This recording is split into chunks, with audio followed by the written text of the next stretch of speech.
എല്ലാവർക്കും മാതാവിൻ്റെ അനുഗ്രഹം കൂടെ ഉണ്ടായിരിക്കട്ടെ. അപ്പോൾ ഇന്ന് നിങ്ങൾ ഇത് കേൾക്കുന്ന നിങ്ങൾ ആരെങ്കിലും എന്തെങ്കിലും വിഷമത്തിലാണോ?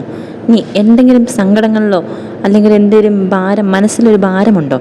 അങ്ങനെ ഉണ്ടെങ്കിൽ നിങ്ങൾ ഒന്നും ചെയ്യണ്ട, നമ്മുടെ മാതാവിനെ ഒന്ന് പിടിച്ച് പ്രാർത്ഥിക്കുക. നമ്മുടെ ഈ മാതാവുണ്ടല്ലോ, ഈ മാതാവ് നമുക്ക് വേണ്ടി മാധ്യസ്ഥം യാചിക്കും. നമ്മൾ എന്ത് വിഷമത്തിലാണേലും അത് ഈ മാതാവിനോട് പറഞ്ഞു മതി. മാതാവേ, എനിക്കിങ്ങനെ ഒരു വിഷമമുണ്ട്, അതൊന്ന് മാറ്റിത്തരണമേ, ഞാൻ അങ്ങയുടെ കുഞ്ഞല്ലേ എന്ന് പറഞ്ഞ് മാതാവിൻ്റെ മുമ്പിൽ മുട്ടിപ്പായിട്ട് നിന്ന് കരഞ്ഞ് പ്രാർത്ഥിക്കുക. മാതാവ് നമുക്ക് വേണ്ടി ഈശോയോട് പറയും നമ്മുടെ വേദനകൾ മാറ്റിത്തരാൻ. പിന്നെ നമ്മൾ ഈ പ്രാർത്ഥിക്കുന്ന ഓരോ പ്രാർത്ഥനയും നമ്മുടെ ദൈവം കേൾക്കും. കാരണം നമ്മൾ സ്നേഹിക്കുന്ന ഒരു ദൈവം നമ്മുടെ കൂടെയുണ്ട്. അത് നമ്മൾ തിരിച്ചറിയുന്നത് നമ്മൾ ചില സമയത്ത് തിരിച്ചറിയുകയില്ല. പക്ഷെ അത് തിരിച്ചറിയാൻ ഒരു സാഹചര്യം ഏതാണെന്നറിയാമോ?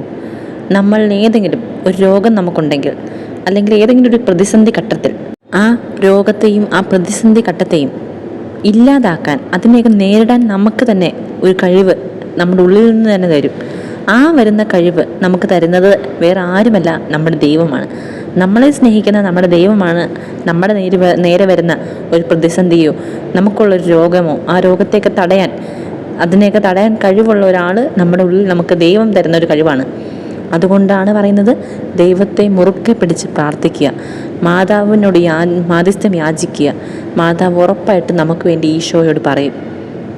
അതുപോലെ തന്നെ ഞാൻ ഇന്നൊരു വീഡിയോ ഇട്ടിട്ടുണ്ടായിരുന്നു.